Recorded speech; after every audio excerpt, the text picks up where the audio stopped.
海边新娘，秘密第二道。哦，敢是安尼？船长听了后笑笑，嘛无别人会哀求，讲我知影的毋是安尼。哦，大家搁存一个。恁敢想要听我讲我所知影有关新娘红棍仔魂的故事？中年的船长将箸放落来，点一支烟，然后温温仔来讲起。迄是10年前的代志啊！迄时阵，咱龙背海边也无亲像即马遮尔发展。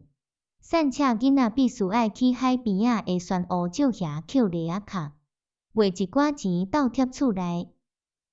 村内的人为着要阻止因行入深海，就伫危险的大石中央，用插人的铁线围起来。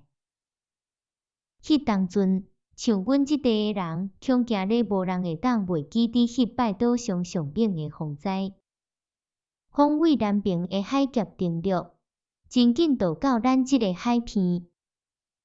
海边的人并无想到风会来遮紧。一寡竹排渔船拢也伫外海，昏天暗地之中，村内人赶要将船拖入港。大风影真紧就来到港外，风雨之中，一寡竹排船只互无情的风影带走。风灾过了，大家才雄雄想起迄阵伫船塢石中捡螺仔壳的囡仔，因七骹八手赶过来。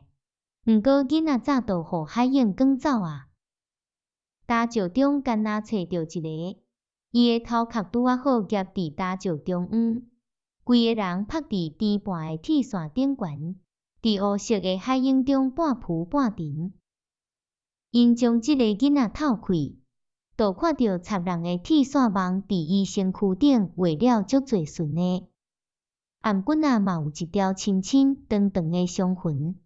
经过海水的浸泡，肉反白啊，温温啊滴流血。搁过了几工，风影停啊，日头搁再出现伫即块美丽的海边。伊带着小可苍白才拄恢复的面容，继续伫大石中央真骨力伫捡螺仔壳。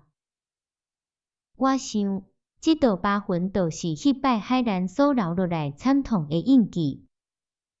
中年船长讲煞，将带有酸苦味的绍兴啉落腹，在座的人拢点头来默认，亲像想起一遍搁一遍的海难。